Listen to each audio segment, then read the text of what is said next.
Hey all, and welcome back for another round of HellfireComms Patreon TV comms. Today, Volk and I are checking out a new show by the name of Star Wars Rebels. And if you don't know what that is, it's an American 3D CGI animated television series produced by Lucasfilm Animation.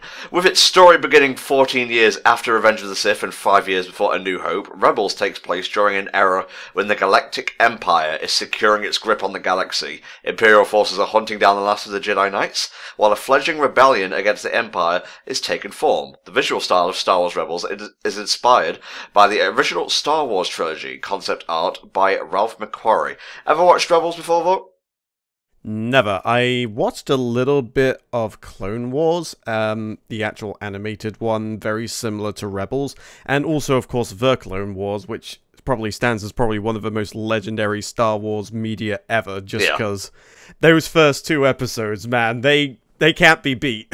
As far as I'm concerned. Volk is actually referring to the Gennady Tartakovsky series, and yeah, it was pretty based. We're going to be checking out the Season 2 two-part finale of Rebels, Twilight of the Apprentice, and these were commissioned by Mauricio Cuervo. Sorry for the wait, Mauricio. It has been a packed schedule for HFC in terms of commissions and whatnot. So what we're going to do here is we're going to count you down into part 1, and then when we say stop the video, stop it and load up part 2, and then we'll go down into there. If you need any more instructions, stuff is in the video description. It will help you and whatnot. Are you ready, Volt?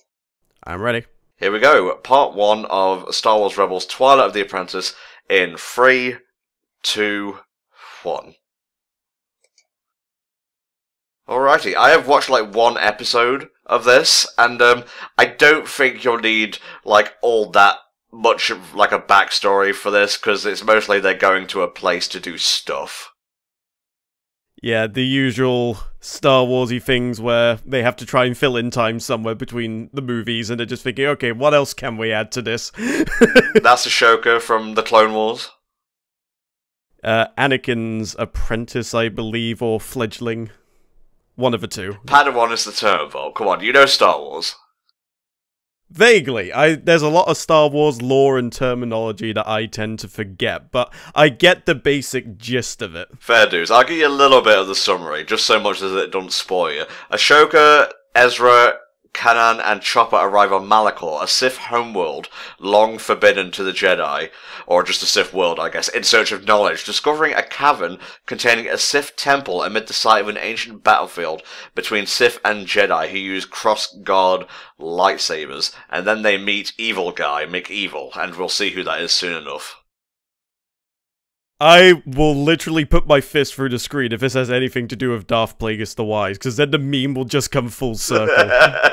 Well, we'll see what's what. I did like Rebels from what I watched of it. I think it was well before Ashoka actually turned up and whatnot, but yeah, I'm interested to see how this turns out. I remember some things about... I'm not sure whether it was Clone Wars or Rebels, because the animation style is very, very similar. But I remember seeing a thing of, like, where Darth Maul comes back for a while, and he and his apprentice get into this awesome fight with Emperor Palpatine. And I remember watching that and thinking, wow, okay, I've been sleeping on this. This actually seems pretty good. And I watched a little bit more of Clone Wars, and it was... I have to admit, it was fairly hit and miss. Yeah. There were some episodes that just, I felt like didn't need to be there, and then there was the aforementioned Darth Maul scraps, which were just hype as all shit, and I was just like, yeah, finally Darth Maul is getting a little bit more backstory to him, and he isn't literally getting his ass handed to him, so, you know, that's pretty damn great. I'm not sure how Rebels hold up. I mean, you obviously have more experience in that field than I've watched one episode, Roy. You can't expect me to have an encyclopedic knowledge over it. That's 100% more episodes than I've watched. I'll give you a bit of character detail here. This dude on screen right now is Ezra Bridger. Let's see. Call sign Spectre 6 is a 15-year-old human street urchin and con artist with force abilities whose parents were imprisoned by Imperial forces. The episode Empire Day reveals he was born the same day Palpatine officiated the Galactic Empire. Ah, so he's a bit like Han Solo if he had force powers in a weird way. A little bit, yeah. Let me see if I can find who the other dude is. That's not him. Definitely not.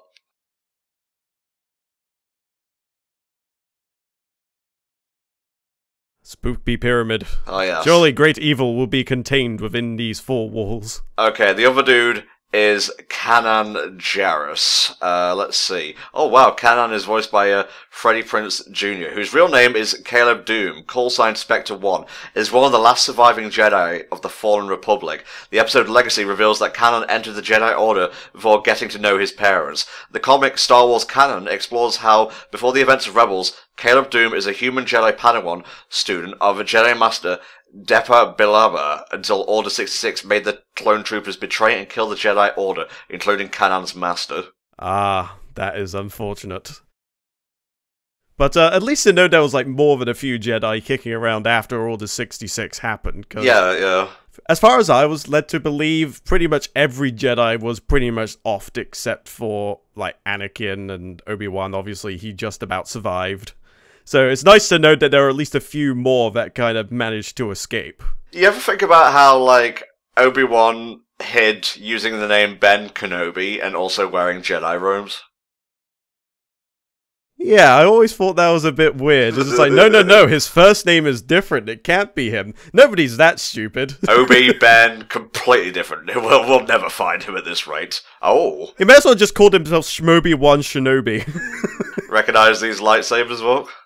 Yep, these are the lightsaber types that would be later used in episodes 7 and 8 by the legendary Sith Jedi person Kylo Ren. Ah, you could have called him Tantrum Master, because it's pretty much the same thing. If you go by episode 8, his actual name is Wideload Ren. Jesus. Just that one picture of him shirtless. Built like a goddamn fridge. What an absolute unit of a unit. Yeah, apparently Driver's meant to be a bit buff, actually. But, of course, in that one there, you don't really get to see it.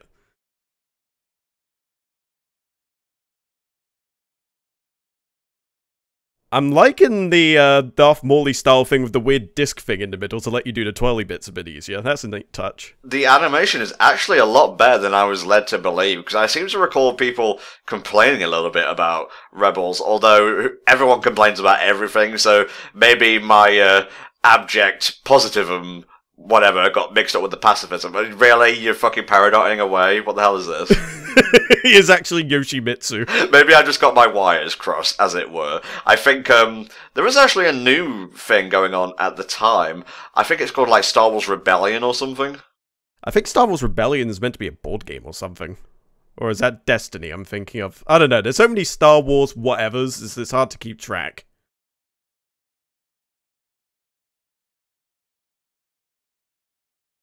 Is this like old man Darth Maul? I don't know, Volk. Like, I saw the face paint. Who knows? I'm here because I like the dark, not because I want to be here.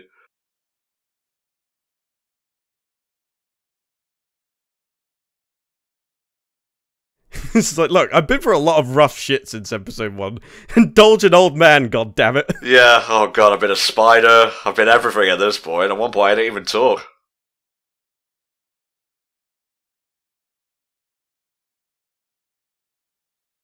They're trying to keep it a secret, God bless them. Yeah, they're not trying very hard, though. I mean, the slight emanating light of the lightsaber kind of gives it away just a tidge. If I'm not used to seeing Darth Maul as an old man, I'm used to him kind of kicking a little ass, so seeing him trying to be like the oldly, sagely type isn't really resonating with me, but who knows, it's still very early on. Things can change quite easily. Who played him in the movie? Was it Ray Park? I don't actually remember, that might be worth looking into, but I think it might be Ray Park? Let's see, yeah, Raymond Ray Park, Scottish actor, author, and martial artist, best known for playing Darth Maul. Darth Maul was played in episode 1 by, well, voice-wise, he was voiced by Peter Serafinowicz, which I thought was a bit weird.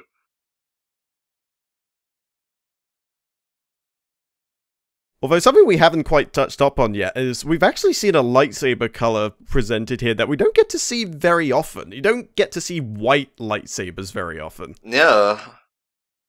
I think it was either here or in Clone Wars we also got to see, I'm not sure if it was a lightsaber per se, but it was like a black laser sword almost, kind of like a katana type thing almost, I want to say. Yeah. I can't remember if it was actually meant to be a lightsaber, like a completely new type or whatever, but we have seen black something similar, but these are definitely white lightsabers, and that is kind of cool. I'll give you a little bit of lore on these lightsabers, actually.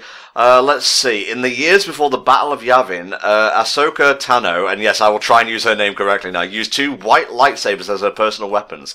The lightsabers, which were white in colour and had somewhat curving hilts, replaced the lightsabers she previously used before leaving the Jedi Order during the Clone Wars, and were wielded in the unorthodox reverse grip of her preferred Shien style. One of these lightsabers was a Shoto lightsaber, which emitted a shorter blade. Tano obtained the kyber crystals used in these lightsabers 1 year after the end of the Clone Wars, retrieving them from the lightsaber of the 6th brother, an inquisitor she had killed during the Imperial occupation of Rada. Though the crystals originally emitted a red blade, she purified them from the darkness tainting them. The hilts of the lightsabers were originally created from pieces of scrap metal that Tano had acquired over the years since the fall of the Republic, but were later modified to be more functional and decorative.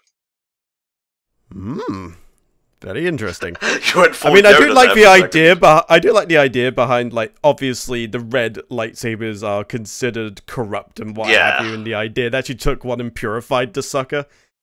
Like, there has to be a reason for it. I'd imagine the red ones might be slightly more powerful, perhaps. So in purifying it, they were able to have a Jedi wield it, and then obviously that comes with more power than your average store-bought lightsaber from, like, the toy shop, for instance. Synthetic lightsaber crystal, commonly referred to as a synth crystal, was a type of lightsaber crystal that was artificially created. Due to the methods used in their creation, they were often formed with a red coloration. I'm not entirely sure if that is the same as what the Siths use and whatnot. Well, I mean, the red crystals do fall in line to what the Siths would normally use, because I imagine, being who they are, getting a hold of authentic lightsaber crystals is probably a fair bit difficult, so that will fall in line for the reasoning behind a synthetic one being required. Yeah. Otherwise, you know, they wouldn't have lightsabers and they would be significantly outmatched at pretty much every turn. Let's see. Why is Sith lightsaber red? Well, the Jedi use natural crystals, the Sith mostly use red-hued synthetic crystals. Okay, cool. Sith lightsaber blades could occasionally break the blade of a Jedi saber. Interesting. So the trash bin is going to try and do something here. We're not sure what.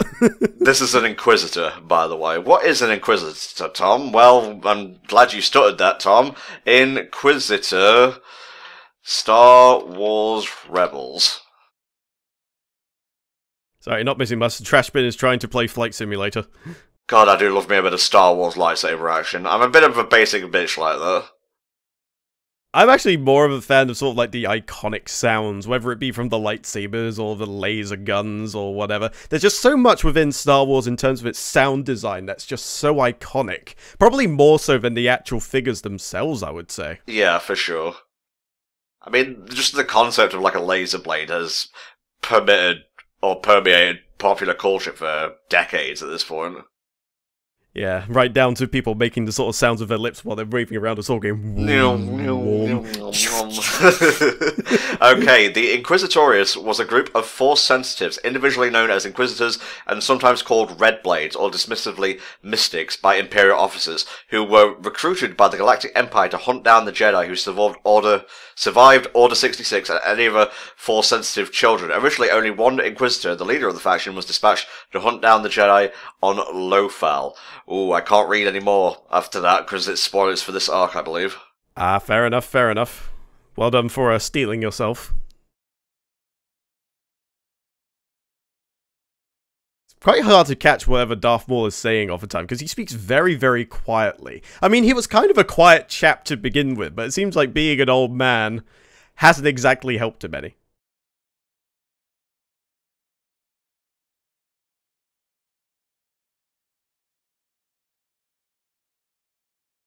Ah, I see. A little bit of Sith temptation. I like it.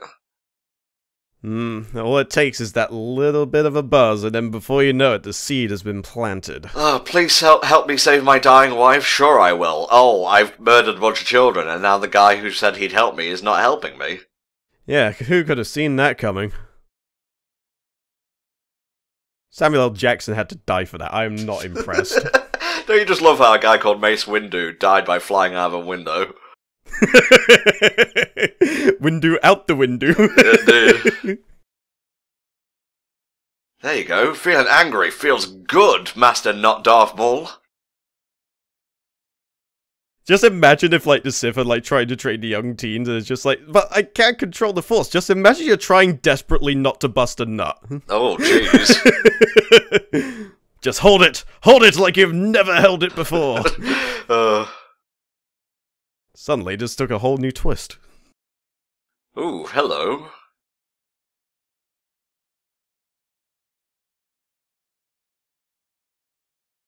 Maul's like, hey, that looks like fun, I want to join in. I'm not actually doing anything to contribute to this, it just looks like a good time. They're like they're impersonating Shakespeare, they're just holding the skull in their hands. It's like, alright, let us rehearse to be or not to be, whilst traversing through this ancient temple. I've noticed that the hilt of his cane seems like a lightsaber hilt.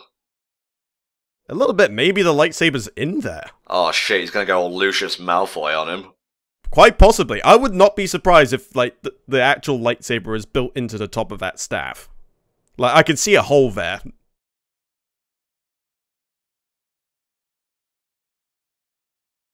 It's like, don't sass me, boy, just do your goddamn job. Oh, I'm doing it. I'm trying, old man. You sure this is, like, the only way out? It seems like you're leading me into an ancient temple of secret power. It's just like, do you know where you're going? It's just like, no, I have to be honest, we are horribly lost. Yeah. And now we're trapped in here. So, Monopoly?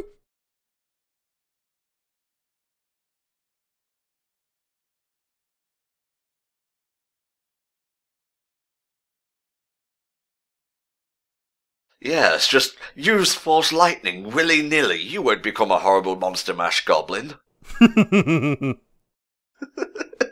I still don't get that whole thing with Palpatine using lightning that's just slowly turning into a literal prune. And so Anakin kneels to Monster Mash and pledges his allegiance to the Graveyard Smash.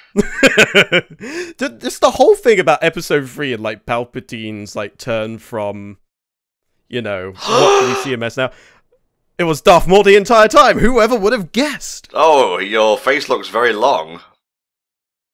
And all of a sudden, without the cowl, he looks like 20 years younger. Yeah, I was gonna say. Very effective makeup. Well, it just goes to show that just dressing snappily can make you appear younger in the eye of the beholder. But yeah, anyway, going back onto the topic of Emperor Palpatine, just the whole thing with, like, so, it's treason then. Like, that would have been an awesome line by itself, but then he had to throw in that screech like, yeah! It's just like, why? For what practical purpose does that serve? You already had the badass line of, like, playing the obvious bad guy, but then you had to throw in the Saturday morning cartoon villain scream. Oh, he's evil, and he loves it. It just ruined the whole thing. I just couldn't see Emperor Palpatine as anything other than just humorous. Just right down to his facial expressions and, like, all the weird noises he'd make while he's swinging a lightsaber around. It's just... God. I don't know. Like, maybe they were going for the crazy old man angle, but I just didn't understand it. You can tell Volk's had this stored away within his psyche for many a year now. Oh, it's a good thing my friend isn't a part of this. He can go on for hours about how bad Star Wars Episode 8 was in particular. But I won't get too much into that. I imagine some of the plot holes are fairly obvious. Yikes. So we're gonna fly over here? You're gonna, like, throw me? Force throw me? I mean, the Inquisitor had this awesome propeller thing. Do you have one of those stashed away? Oh, we're doing a Matrix, are we? Yeah.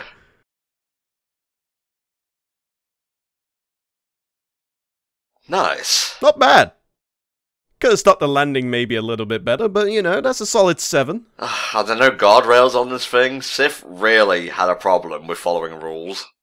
Well, they don't believe in safety. Safety is the practice of the Jedi. The Sith must be unhinged, uncontrolled, free from all barriers, especially the ones that are suited to your own safety.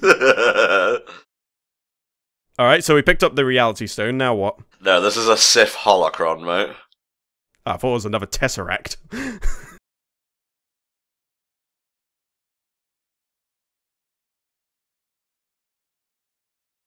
Yeah, exactly. Didn't catch a word of it. Well, he pressed the thing, so that obviously means something bad is going to happen in, well, let's say 4 minutes. I don't know where you get an idea like that, Volk. Well, you know, it's the standard thing. If you just press a button for seemingly no reason at the utter secrecy of the other people, then obviously that means you're planning something sinister.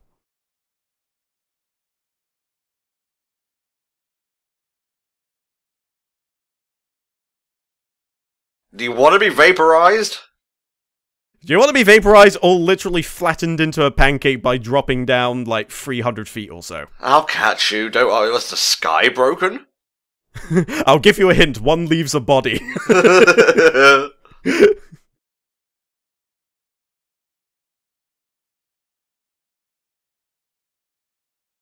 Whee! So I'm partly wondering what Maul's stake in all this is. Is he trying to get himself a new Padawan or something? Or maybe there's something else. I mean, I think Maul would have his own agenda more than serving any kind of greater Sith philosophy. My, this seems familiar. Long live the king. Well, I was thinking that, but also him and Obi-Wan in the first movie. Oh yeah, that too.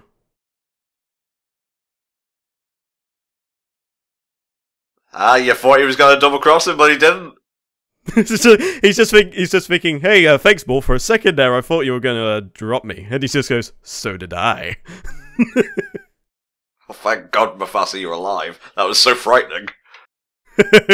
Lion King would have been a very, very different film if that had happened. Yeah, if, like, Simba took out a lightsaber and... I'm going to stop there. There's too much cross-Disney pollination going on right now. Well, Disney owns everything. Like, there's going to be crossovers with everything at some point or another. I'm sorry, how are you supposed to take that fucking seriously? Oh, God almighty. Oh, shit, now you have a bunch of Inquisitors. Come on, let's do the spinny things and amuse the shit out of them until they die. We're definitely getting somewhere. Are we lost, Maul? No, we're not lost. Let's just stop and ask for directions. Look, you're the one that asked for a skill puzzle, and I told you it was going to be the other end of this room, but did you listen? No.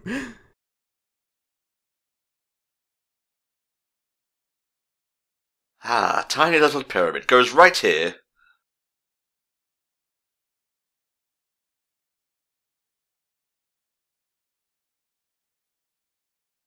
Just this one, though. Sorry. It's kind of false advertising when you think about it. These doors are too much for couch potato ed boys like yourselves. Oh, we actually went onto the set of Star Wars Episode 9. Hell yeah, party!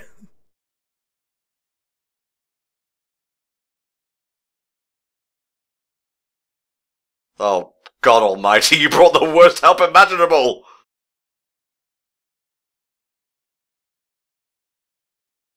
Oh no. Oh, he's going full Sith! Is he just going to take on everybody? Because I would be down for that. Oh, I think we've got a great part 2 coming up, mate.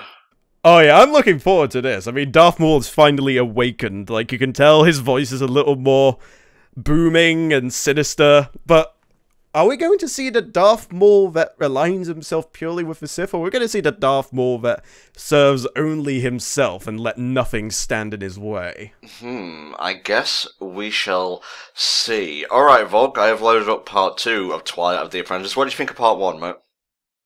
I thought it was pretty good, although I think I do have a few issues with Darth Maul speaking a bit quietly, obviously. I may have missed a couple of parts there, seeing as I have to keep the volume low enough that I can hear my dear friend Tom here and not have him drowned out by loud Star Wars music and what have you. But I caught the gist of what was happening, and it's lining up to be pretty good. I feel like the big payoff and how it all connects is going to come maybe in episode 2, although I get the feeling they'll probably save some bits for later on in the series, which we'll probably most likely not get to see. But I'm looking forward to seeing how it turns out. Okay, well, let me read the rest of the summary for part 1, just so we're up to speed. They are soon attacked by a new Inquisitor, the 8th brother, who is hunting a mysterious old hermit calling himself Old Master. When Ezra encounters the hermit, he reveals himself to be Maul, and offers to help Ezra get to the temple, aiding him in recovering a Sith holocron. When the other Inquisitors arrive and inform Blank of their presence, Ezra convinces the group to work together in spite of Blank's fears that blank is blank in the blank. Okay, let's just watch part 2 before I spoil anything else. Going into Lily Savage mode there. Blankety blank, blankety blank. Alright, here we go. Part 2 of Twilight of the Apprentice. In 3, 2, 1. Good old Disney XD, where cartoons go to die. I don't know. I think Disney's a bit like the anti-Boomerang.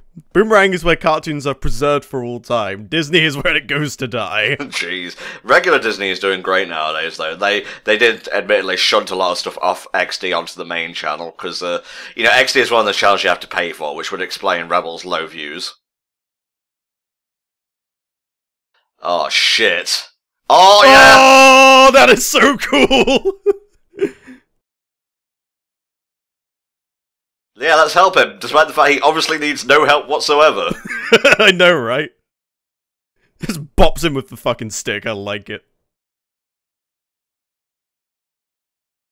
Ah, you young'uns, you have no grace when it comes to lightsaber battling. There we go. Go on, get stuck in. Okay, this is an image I thought I'd never get to see. Yeah, it's pretty cool when, like, a villain turns anti-hero, at least for a little while. Yeah, there's a lot of characters that sort of do the whole villain into anti-hero, and yes, it's still ridiculous.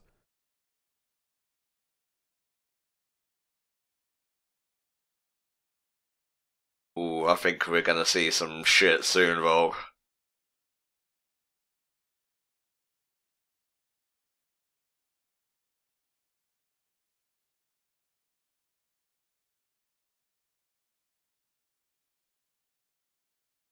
Okay, so the Inquisitors are off to inform Darth Vader, which means Ahsoka will have to finally confront Anakin for what he truly is soon.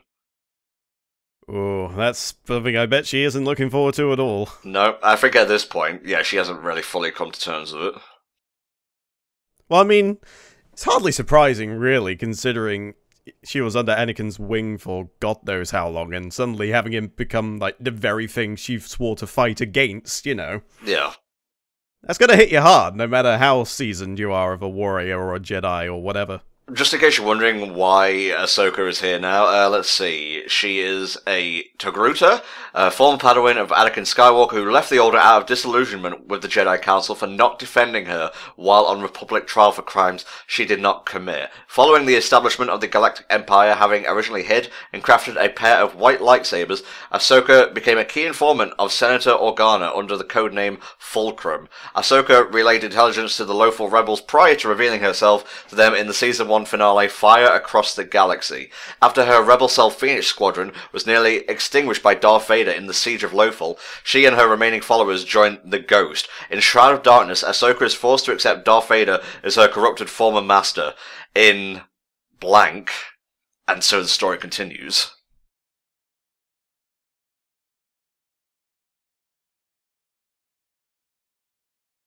Very polite is, not Darth Maul. Yeah, Maul's a pretty, classy bloke, really. I mean, he usually treats people pretty courteously unless he's been given reason to do so otherwise. Look, they keep laughing at our damn propeller blades. There has to be a better mode of transportation than this. Don't, oh. He even did a little pirouette at the end. Look, don't do it. We look stupid. Let's just walk.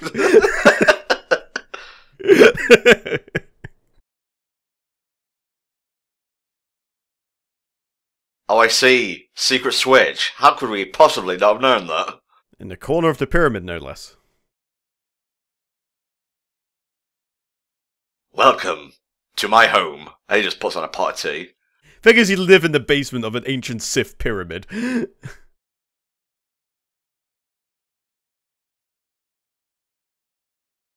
Yeah, I think Ahsoka can take Maul, at least. I figure if they go after him as well, I think Maul and Ashoka are probably the best line of defense to have whilst they do whatever they gotta here.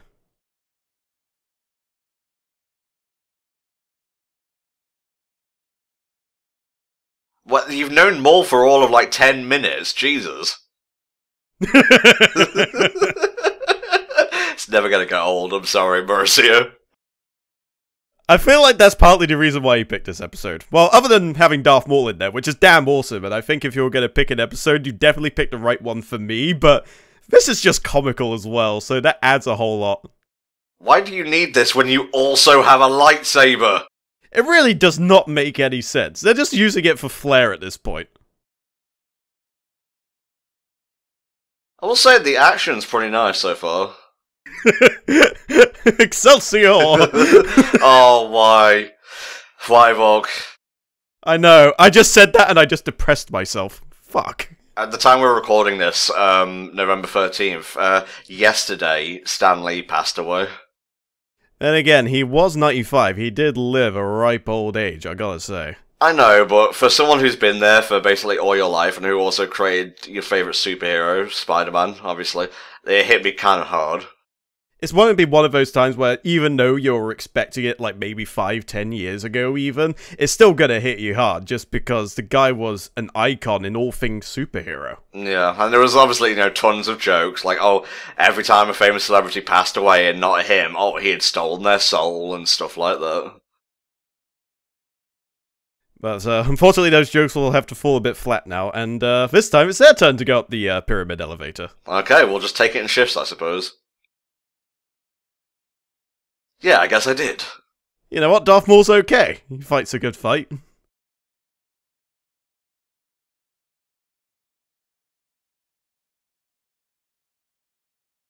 I'm getting a Voldemort vibe from this version of Maul. A little bit, yeah. Harry Potter, come to die.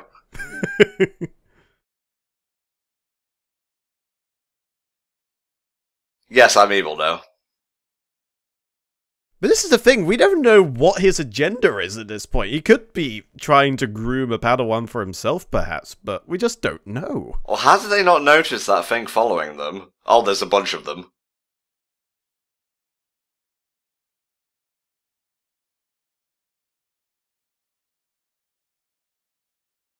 Nice. At least we didn't get to see the wacky entrance this time. Maybe they did actually walk.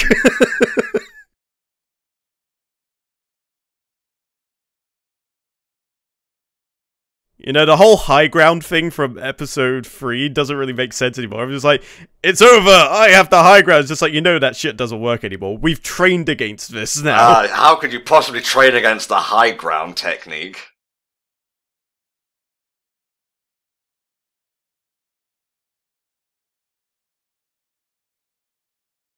The anger, it stopped me temporarily. Oh no.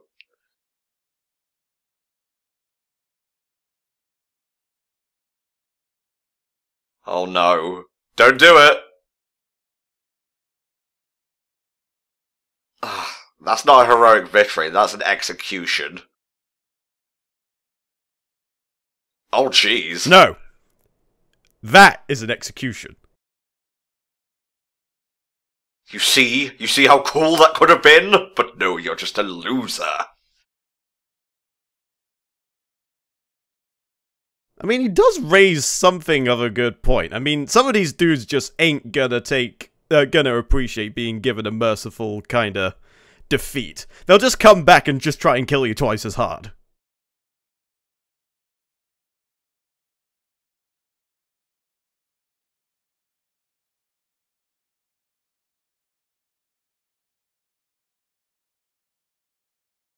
Is he coming? Do you sense something more?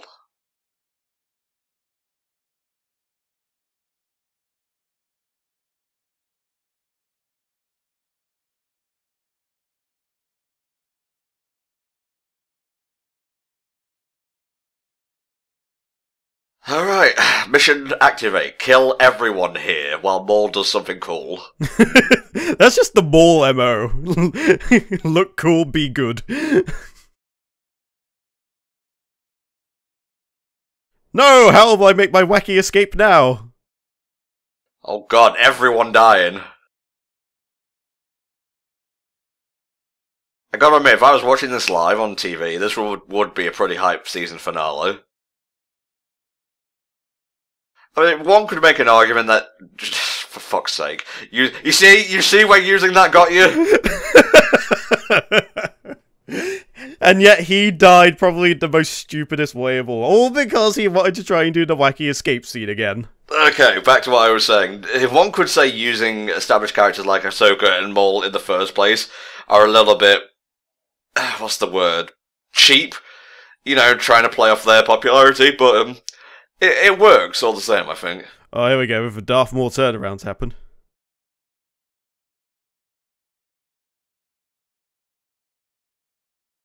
Oh.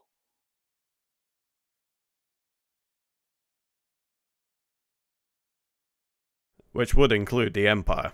Alright, so Darth Maul has pretty much confirmed that he is in this purely to settle his own vendetta, and not for the sake of any body or multiple bodies or establishment. Well, we don't know. Maybe he will have a secret, like, heel turn. For double heel turn? Look, this isn't the Big Show. Right, finally, after all these years, I've completed the Millennium Puzzle. Time to put it to work. Pretty sure it's not supposed to be red, but, you know, the instructions said to put it together this way, and... Fly free. Imagine if it just missed the obelisk and goes all the way to the other side of the pyramid, he has to go pick it up. Summoning Darth Vader. Incoming game.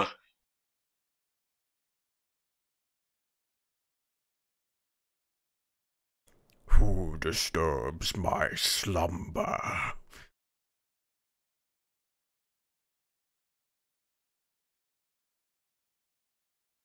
Power! Oh god. I know that well playing Warhammer Dawn of War. The librarian, one of his quotes is, "Knowledge is power. Hide it well." I hope Darth Vader didn't see that.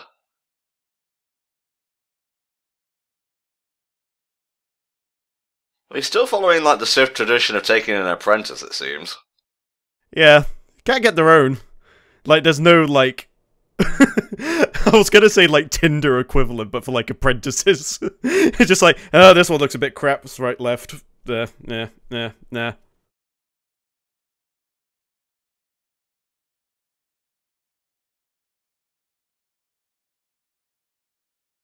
Oh.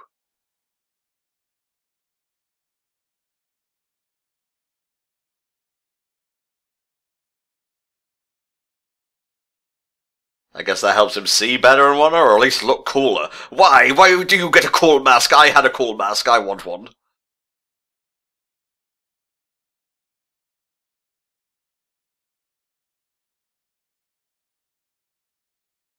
The tension. The stakes.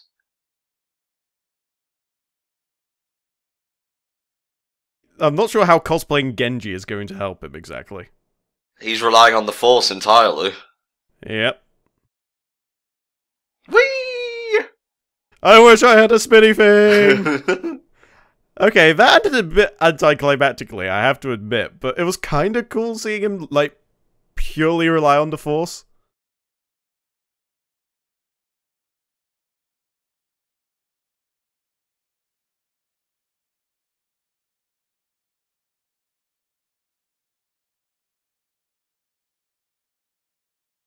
I don't want to destroy life, I just want to be cool.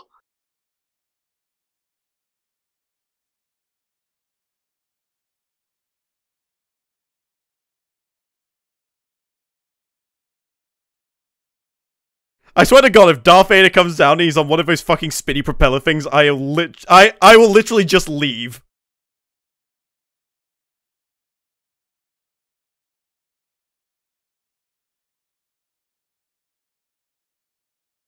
Speaking of iconic sound effects...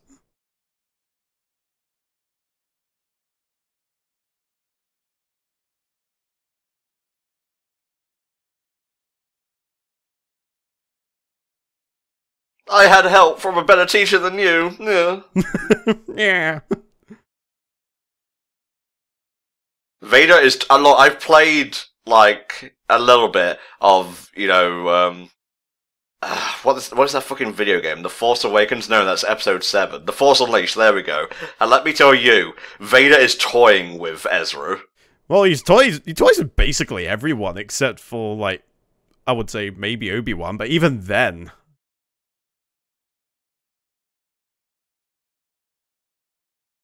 Oh, here we go.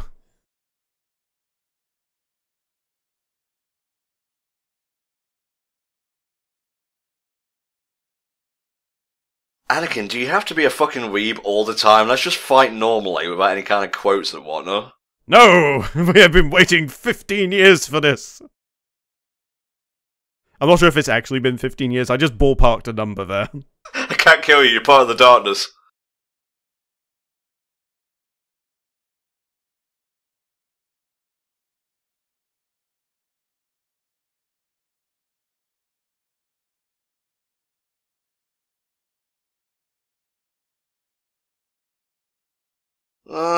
Debatable. He was pretty powerful before he became Darth.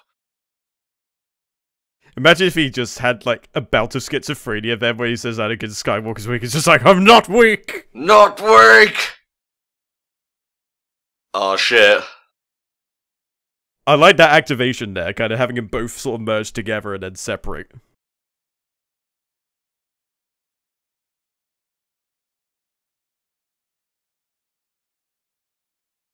Although it's kind of cool how you sort of see Vader and Kylo's fighting styles are kind of similar. Like, Jedis, they tend to flow, whereas with people like Vader and Kylo, their strikes seem to be a lot more labored and, no pun intended, forced. But, like, it just screams of just really putting your shoulders into it, if you know what I mean. Yeah, Vader's intimidating, so I guess his fighting style would follow suit. If you said I could destroy all life, kill Darth Vader! I mean, in the Star Wars universe, let's face it, Vader is all life. Where'd you find that mask? Gift shop. I love how the robot was like a little seeing eye dog.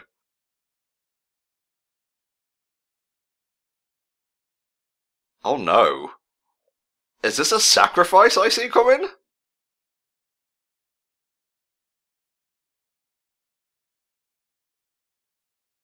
You mean I'm missing this epic fight scene? Quick! Get me to the battle, boy! My heroic sacrifice can wait, this only comes once in a lifetime.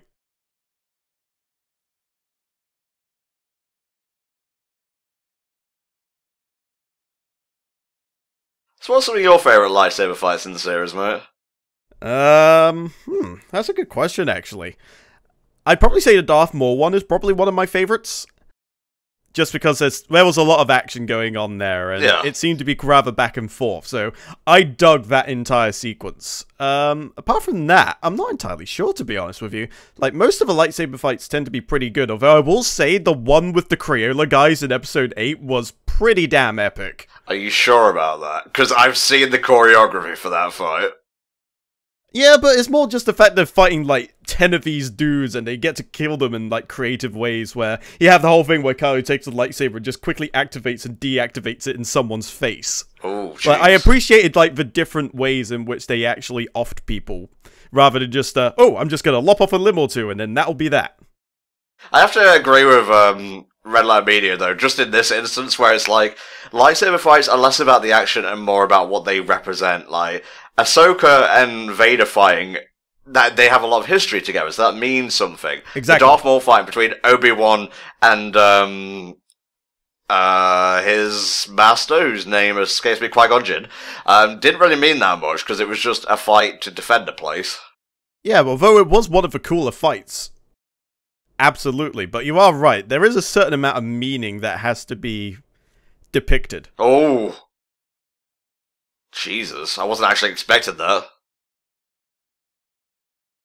Use the Force! Drag her ass out!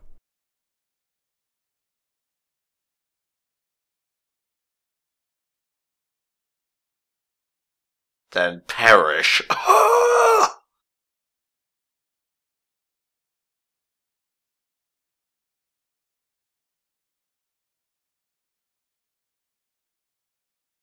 Yeah, kind of walked into that one a bit too easily there, miss. Yep.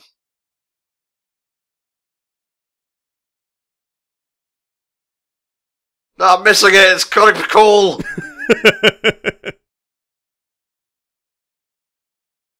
Okay, so no sacrifice. Interesting. Well, if you count Ahsoka staying behind, that's sort of a sacrifice, I guess. But the thing is, Vader survives, so something else must have happened. Yeah, she's not dead either. No, I wouldn't have thought so. Vader can survive that Ahsoka and Ashoka. She was so cool. So cool. But the question is, will the not death be revealed here, or will it be revealed later down the line? I think it will be much later down the line.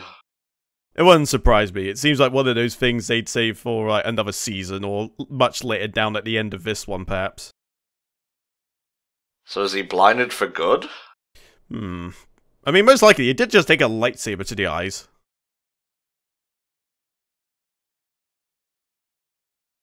But I love how even just like a simple cloth bandage around the eyes is seen as really high tech with like the actual like metal bits there. Yeah. It's like, look, not everything needs to have a technology widget on there. Least of all, fucking cloth. That's fucking cool in terms of shots and whatnot. And there's a not porg. Into the darkness she goes.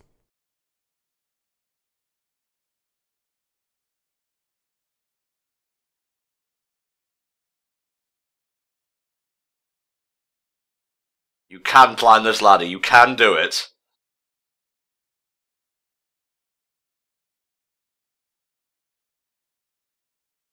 Oh, he's doing it.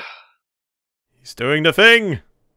Oh, and the evil eyes. Well, maybe evil, maybe eyes of determination, I don't know. That was really good. I actually like this two-parter a lot. That was pretty damn great, I'm not gonna lie. That was top stuff. I mean, Darth Maul was probably just one of my favorite characters in terms of looks, and just having an episode somewhat focused around him, and then Vader and Ashoka having their destiny fight, and it going a way that you're not sure on, but you know they're both alive and kicking somewhere. There's a lot more mystery there to come, but I feel like they packaged everything here very nicely, although I think the only failing of this episode is the unintentional comedy of the freaking propeller lightsabers. Yeah, and you know, I feel that would have hit harder for me had I actually watched all of Rebels up to this point, and I guess the Clone Wars for you know, Ahsoka's side of things. But otherwise, it was just entertaining in its own right, and that's the thing with these TV commissions. We're not always going to have experience with what we watch. Sometimes people might throw us in the deep end with like. Well, Mark did give me a lot of context for stuff, so I'm not going to say he threw me in at the deep end completely, but I didn't know too much what to expect, but I enjoyed that nevertheless. He is very good in terms of if he does request something later into a season or whatever, he always tries to at least give some context and backstory so that you're not entirely lost, because I can understand why people would do it. I mean, it would be similar to me if I were to recommend a show to somebody. There might be like episodes like 5 or 6 which I would recommend as getting into a particular show, for instance, but there may be some missing context, in which case I'd say, here, watch this, and then I'll like give them the context afterwards, and they get what I would perceive at least to be the best introduction to a series, and I feel like this would be a very similar case here. At least I would assume so. For sure, for sure. And if you guys want to commission your own TV comms, remember, you don't have to go like episode 1 onwards and just keep paying week after week to see the episodes you want to see in particular. You can have up to an hour's worth, so that's like 3 23-minute episodes, including credits and whatnot. Obviously, I'm not stingy. An extra minute here and there, who cares? So you could have episodes in the middle, at the end, at the beginning of the season, whatever you want. Or if you just want to keep throwing money at us to do the whole show, you can do it in order. But check patreon.com/HellfireComms for the prices and, you know, the delivery dates and so on. And you can have your own very special TV comms. We'll see you next time for more of these, guys. Bye-bye. See you later.